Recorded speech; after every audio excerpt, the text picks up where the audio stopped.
ଯୁଦ୍ଧ ବିରାମ ସଡନଲି ହେଇଗଲା। ଯୁଦ୍ଧ ବିମାନଟା ଉପରେ ସର୍ତ୍ତ କଣ ଅଛି ଏବେ ପର୍ଯ୍ୟନ୍ତ ଗଭର୍ଣ୍ଣମେଣ୍ଟ ଡିକ୍ଲେୟାର କରିନାହାନ୍ତି ଏବଂ 6:30 ବେଳେ କିଛି ପିସି କରିବେ।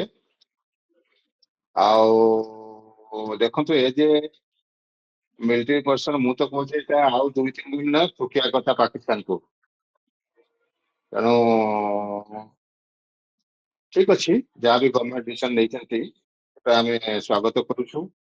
କିନ୍ତୁ ଆମ ଭରସାରେ ପିଓକେ ବାଲା ଏବଂ ବେଲୁଚିସ୍ତାନ ସବୁ ଥିଲେ ଯେ ଯେମିତି ଇଣ୍ଡିଆ କିଛି ଆଉ 5 ଜଣ ଛୁଟିଥିଲେ ପାକିସ୍ତାନକୁ, ଯୋଉ ହୁଏତ କିଛି ବେଲୁଚିସ୍ତାନ ବାଲା ତାଙ୍କର ଫ୍ରିଡମ ଫାଇଟର ଅଛନ୍ତି, ମୁଭମେଣ୍ଟ ଅଂଶୀଦାର ଅଛନ୍ତି, ସେମାନେ କିଛି ଫାଇଦା କରିଛନ୍ତି। କିନ୍ତୁ ଯାହା ବି ହଉ ଗଭର୍ଣ୍ଣମେଣ୍ଟର ଡିସିସନ।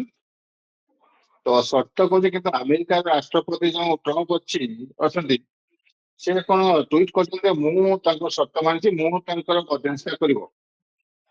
କିନ୍ତୁ ଆମେ ପ୍ରଥମେ କୁହାହେଇଛି ଯେ କାଶ୍ମୀର ଉପରେ କାହାରି ମଧ୍ୟସ୍ଥତା ଦରକାର ନାହିଁ ଏବଂ କାଶ୍ମୀର ଉପରେ ଆମେ କଥା କହିବୁ ନାହିଁ। ଆମେ ଯଦି ଆଗକୁ ବିଚାର କରିବୁ, କଥା କହିବୁ, ତାହେଲେ ସେଟା ହଉଛି ପିଓକେ ଉପରେ କରିବୁ ଏବଂ ଆତଙ୍କବାଦୀ ଉପରେ କରିବୁ। ଗଭର୍ଣ୍ଣମେଣ୍ଟ ବର୍ତ୍ତମାନ ସର୍ତ୍ତ କୋଉ ସର୍ତ୍ତରେ ସିଜ୍ ଫାୟାର କରିଛି ସେଟା ଏପର୍ଯ୍ୟନ୍ତ ଜଣା ଆସିନି। ପିସି କଲେ ତାଙ୍କର ପ୍ରେସ ମିଟ୍ କଲେ ଜଣା ପଡିବ।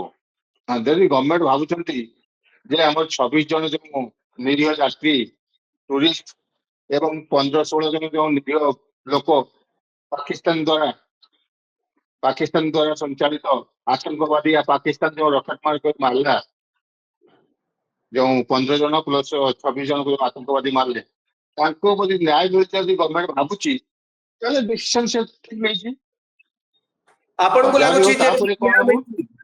ଆପଣଙ୍କୁ ଲାଗୁଛି ଯୋଉମାନେ ପହଲଗାଁର ବୈସାରନ ଘାଟିରେ ଯୋଉ 26 ଜଣଙ୍କର ଜୀବନ ଗଲା, ତାପରେ ଯୋଉଭଳି ଭାବେ ଅପରେସନ ସିନ୍ଦୁରକୁ ଆକ୍ଟିଭେଟ କରାଗଲା ଏବଂ ମିଲିଟାରୀର ଗୋଟେ ବଡ ଧରଣର ଅପରେସନ ଏବଂ ପାକିସ୍ତାନର ଏୟାରବେସ୍ ବି ନଷ୍ଟ ହେଇଛି ଏବଂ ପାକିସ୍ତାନର ଭିନ୍ନ ଭିନ୍ନ ଜାଗାକୁ ଭାରତ ଟାର୍ଗେଟ ମଧ୍ୟ କରିଥିଲା ଯୋଉ ଆତଙ୍କବାଦୀଙ୍କର 9ଟା ଠିକଣାକୁ ଜୈସେ ମହମ୍ମଦ ଏବଂ ଆପଣଙ୍କର ଲସ୍କର ଏ ତୋଇବା ଏବଂ ହିଜବୁଲ ମୁଜାହିଦିନର ଯୋଉ କ୍ୟାମ୍ପ ଗୁଡିକୁ ଟାର୍ଗେଟ କରିଥିଲା।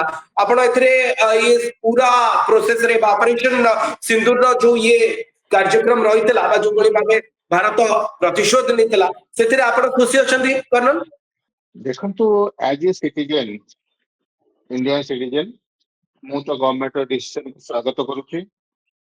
କିନ୍ତୁ ମୁଁ ଏକ ମିଲିଟାରୀ ଆର୍ମ ଫୋର୍ସ ହେଇଥିବାରୁ ମୁଁ ଏଥିରେ ଟିକେ ହ୍ୟାପି ନାହିଁ। କାହିଁକିନା ମୁଁ ଭାବୁଥିଲି ଆଉ 5-6 କୋଟି ଥିଲେ ପାକିସ୍ତାନକୁ ସେ ଆସିକି ଗୋଡ ତଳେ ପଡିଥାନ୍ତା। ଯାହା ବି ହଉ, କିନ୍ତୁ ତାଙ୍କୁ ନ୍ୟାୟ ମିଳିଛି ନ ମିଳିଛି ମୁଁ ତ କହିଦେଲେ ହବନି। ଗଭର୍ଣ୍ଣମେଣ୍ଟ ଡିସିସନ ନେଇଛନ୍ତି, ସେ ଭାବୁଥିବେ ଯେ ତାଙ୍କୁ ନ୍ୟାୟ ମିଳିଛି। କିନ୍ତୁ ଏଇ ସମୟଟା ମୁଁ ପ୍ରଥମେ ମଧ୍ୟ ଆପଣ ଚ୍ୟାନେଲରେ କହିଛି ଯେ this is the perfect time to reoccupy PoK. ତେଣୁ ମୁଁ ଭାବିଥିଲି, ମୁଁ ଖାଲି ଭାବିନି, ମୋ ସହିତ ଆଉ କେତେ ଲୋକ ଭାବିଥିଲେ ଯେ ଆମେ ପିଓକେ ଏଥର ନେଇ ନବୁ।